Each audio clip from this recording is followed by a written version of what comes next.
Activision, you have failed this series.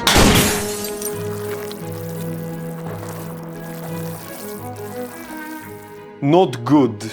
Many people will tell you that skins and microtransactions are responsible for this franchise's state. But make no mistake about it, this is no overnight occurrence. It wasn't a bullet in the head that took this franchise down, but a slow poisonous tree, one that had its venomous roots planted well over a decade ago. It will be of no surprise to its core players to hear that Call of Duty's true mainstream appeal and ultimate peak began in 2007. It was at that time Activision's prized possession started gathering mainstream appeal and turn in profit margins that were simply unheard of for its time. The formula was simple, a deeply engaging and immersive campaign story with interesting villains, realistic narratives, and more action sequences than most people's brains could handle back then. The gameplay formula was simple enough. Make it beginner friendly to allow new players the chance to be good at the game straight off the bat, but with enough margin that experienced players had something to improve upon. Fast and responsive the mechanics made the game fun to play no matter of your skill level. It's been Call of Duty's motto ever since. In combination with an engaging multiplayer experience, stunning visual, and atmospheres that players had never really experienced before, it's not hard to figure out why Call of Duty was ultimately so successful back then. But that's where the fatal flaw lies as well, because no matter how good your product may be, if you never evolve or change it, it's only a matter of time before people get tired of it, and Activision knew that very well. Not because the formula itself was tiresome, but because it simply wasn't diverse enough to sustain yearly releases. You see, Call of Duty's main opponents, Counter-Strike and Battlefield, didn't need to worry about that, because they took years before releasing any sequels, allowing players to buy their product once and then enjoy it for years to come. They didn't need to try and force their players to migrate to a brand new title in just a year's time, and when the sequels did come out, so much time had already passed and so many changes had been made that it all felt new and fresh again, so their players had a reason to buy the sequel. But with Call of Duty's yearly release cycle, that meant they had to make major changes on the fly, just to motivate players to stop playing the current game and switch to the new one. If the games were exactly the same, no one would bother. But making major changes on a yearly release cycle, well, let's just say, it can be nothing short of a disaster. Unlike its competitors, Activision just couldn't keep their greed at hand. It's true that their games were selling like a hot cake, but at the same time, no matter how good your formula may be, it's bound to get tiresome eventually, especially under yearly releases. And let's face it, they knew that, which is why they didn't change things too much, especially in the beginning. But with player burnout starting to go higher and their competitors ramping up, their backs were against the wall, so it was time for something new. And here, Activision had a choice to make. They could either slow down their release cycle to allow them the chance to deliver high quality games and avoid player burnout, even if it cost them a little bit of profit, or they could keep up with the yearly releases and simply copy somebody's already well-established formula, because let's face it, they had no time to come up with one of their own. Guess which choice they made? In 2013, Activision's new direction would become apparent with the debut of their new release, Call of Duty Ghosts. It's here where the cracks were beginning to show. The very first game they looked at was none other than their main competitor, Battlefield. Unlike previous games, Ghost would implement much larger scale maps and destructive environments, which up to that point were key ingredients of their main competitor. The problem was, unlike Battlefield, Ghosts didn't handle the destructive environment so well, as levels would often self-destruct based on factors that were outside of the player's actions, meaning that it was more of a gimmick feature rather than a gameplay tool, which is the opposite of the way it works in Battlefield. And to make it even worse, outside of a few major buildings, the destructive environments were extremely minor in comparison.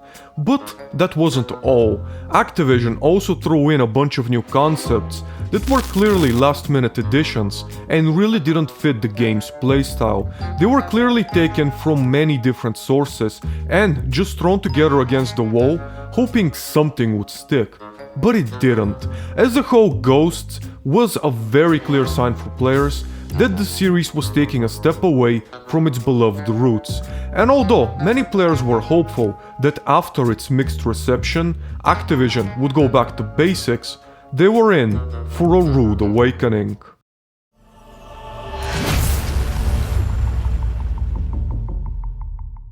You're gonna see him go in the cloak, and then just watching that Goliath come tearing up that bottom area around there, and just gonna call in a missile strike with the cluster module on it, and you get that like little spiral effect going. In 2014, Activision would debut its most ambitious release to date, Call of Duty Advanced Warfare, taking the franchise all the way into science fiction territory, with the game taking place in 2054. We saw a complete revamp of the movement system, new abilities like cloaks, shields, jetpacks, laser firing weapons, you name it. Any semblance of boots on the ground realism the games were so well known for had been completely erased from the series. And although it's true that the game sold in decent numbers, it was the beginning of the alienation for many of its original players, something Activision would double down on in its upcoming release, Black Ops 3. But this time it was clear, Activision had found even more inspiration. They would add an ability called wall running, a feature that was basically copied one for one from their competitors, EA's Titanfall, which released just a year earlier. But the inspirations didn't stop there. They would also copy Destiny with specialists, as well as add swimming, and one small revamp, the movement system. It was becoming more and more evident. Activision would go to any length and copy anything they saw, as long as they believed it would result in more profits, even if it destroyed the purpose of what Call of Duty games used to stand for. Little did they know, the darkest era in gaming history was awaiting them right around the corner. This weekend, a Fortnite esports event in Las Vegas drew nearly 700,000 concurrent viewers on Twitch. The game is on track to surpass the $126 million it generated through in-app purchases in February, according to Superdata Research. Here's a look at what's driving its success and the impact. Fortnite is free to play and accessible across consoles, PCs, and iOS mobile devices. You can play with your friends. As many as 100 players can participate in the Battle Royale mode. Plus, in addition to traditional first-person shooter game features, players can pay for fun add-ons, like costumes and dance moves for their avatars. Fortnite's success benefits private game maker Epic Games, of which Chinese Tencent owns 40%. Live service, live service, live fucking service. Fortnite, PUBG, Battle Royale. The worst, most vile and horrendous trend that has ever been in gaming history. A trend that saw studios dying left and right in a desperate attempt to try and replicate it. I mean, I know PUBG and Fortnite, as the originators of these modes, made billions of dollars, more than any game developer will ever make, outside of Rockstar. But for any 20 studios that tried to replicate it, 19 ended up being dead, or just lost so much money that they were gutted from the inside out.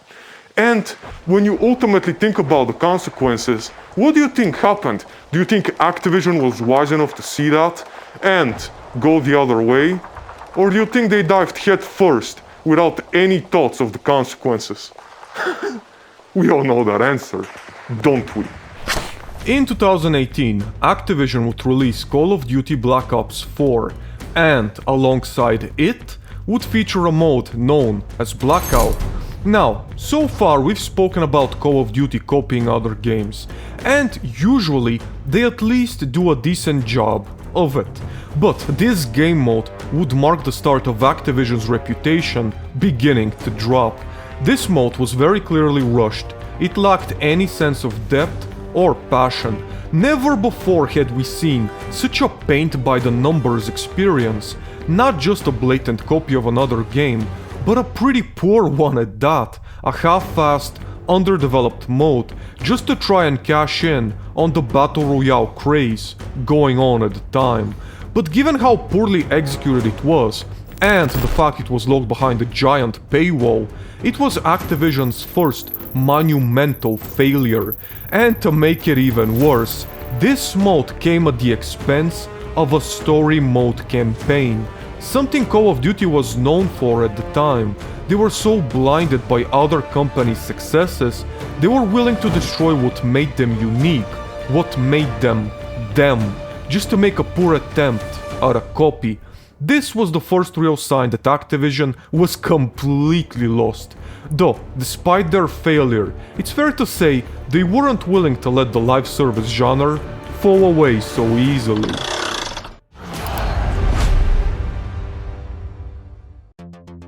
In 2022, they would make a second attempt, this time with Call of Duty Warzone.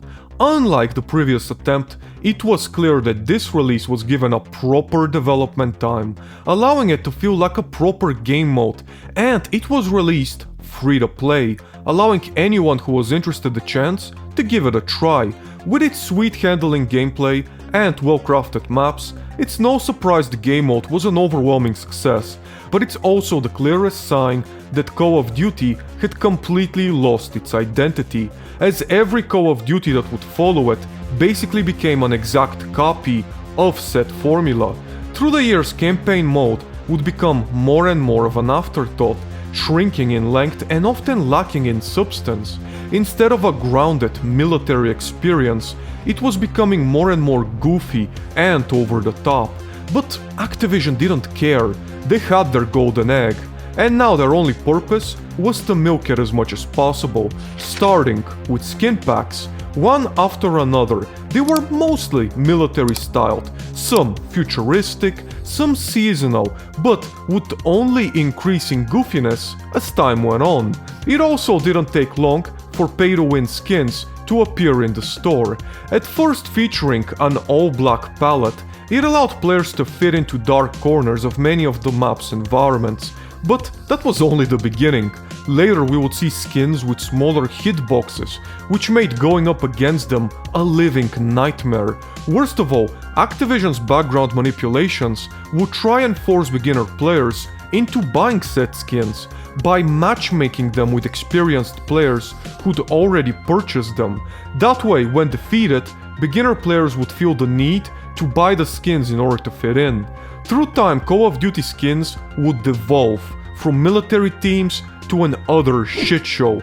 Teletubbies, cartoon characters, ducks and random animals, a genuine clown show that is impossible to be taken seriously, in combination with a shaky at best netcode, which means you can spray people with bullets without any hit markers. The game simply wouldn't register your bullets as hitting, or through using damage modifiers, it would significantly nerf your damage. It was at this point that Call of Duty wasn't just a clown show, visually, with freaks and geeks running around, but also an unreliable experience where even the most skilled players could struggle to make the difference.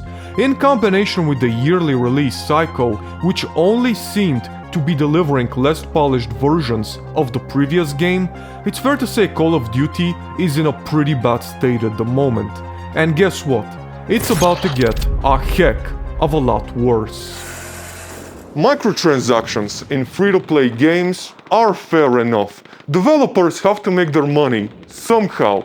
But here, in yearly $80 releases, it's just fucking horrendous.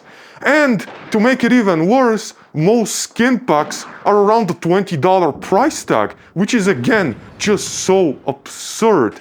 And what makes it even worse, of course, is Activision being Activision, they just couldn't help themselves. They had to activate some background manipulation program to try and guild new players, to manipulate them into purchasing these skins, thinking it's gonna help them when it comes to performance. And the worst part is, it probably will. But when you think about it really, what even is the point? Even if you buy some cool skins, you know they're gonna be gone next year because progression doesn't transfer. And even if it did, it's a first-person game. What is the point? I mean, I know for years Call of Duty have basically been Teflon Dons. They can do anything they like to their player base, and they're still gonna buy. But this year, things have changed. Never before has Call of Duty had so many players just dump it and not play anything else. They just drop the game. They've never had such a dislike to like ratio as before, and they've never had more players mainstream abandoning the game. And there's a reason for that. Because unlike previous years, Call of Duty has finally some real competition ready to step in and take the spotlight. With the announcement of Black Ops 7, barely a few months after the release of Black Ops 6, it appears Activision finally crossed the line for most players. It's clear nothing will change for the better. It's just one unpolished, unfinished mess right after the other. But where they are failing, their rivals, EA, are succeeding. Battlefield 6 marks a stunning return for the series. After a long break, it's clear the developers have taken all the time necessary to make the right decisions and create Battlefield 6 as a release worth waiting for. Unlike Call of Duty, you can feel safe leveling up your weapons and gathering skins if you want, knowing they won't be lost due to the yearly release cycle. In Battlefield 6, you know the game will be around for long, so it's worth investing time and effort. Unlike Activision, Battlefield has made a vow to keep skins grounded and military-based. You don't need to worry about Beavis and Butthead running around in your supposed wartime game. Unlike its competitor, Battlefield is staying close to its roots and portraying itself the way its fans expect it to. It's not just a Fortnite wannabe like Call of Duty has become, and the comments under those two games are a vast showcase of that. People are sick and tired of being sick and tired of Activision. We all know that hope dies last, but from what we're seeing when it comes to Call of Duty, hope is gone. People have come to the understanding that nothing will ever change or get better. However, in a way, Call of Duty's biggest failure is possibly yet to come, with Battlefield 6 and Black Ops 7 releasing just a month apart. It's no stretch to imagine that the series' true downfall is only beginning. Now, I know a lot of people will say Battlefield is Battlefield and Call of Duty is Call of Duty.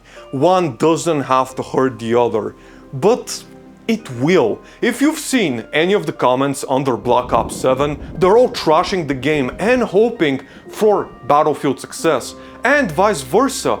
The momentum has never been stronger on Battlefield's side and worse on Call of Duty. I mean, don't get me wrong, EA and DICE are no strangers at grasping defeat from the jaws of victory, but given just how well things are going at the moment, it's hard to see them falling short now.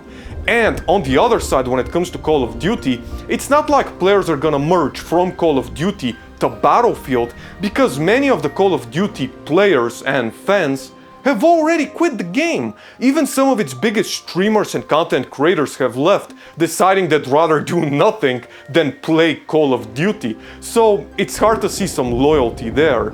Let's face reality, Call of Duty is in a horrific state right now, and like I said, I think it's only getting worse. But if there's one thing we can all agree on, Battlefield and Call of Duty fans aligned, that thing is that if EA and DICE are seen as the saviors of our industry, you know modern gaming is completely fucked. Until next time, this has been WildGold, and thank you all so very much for watching.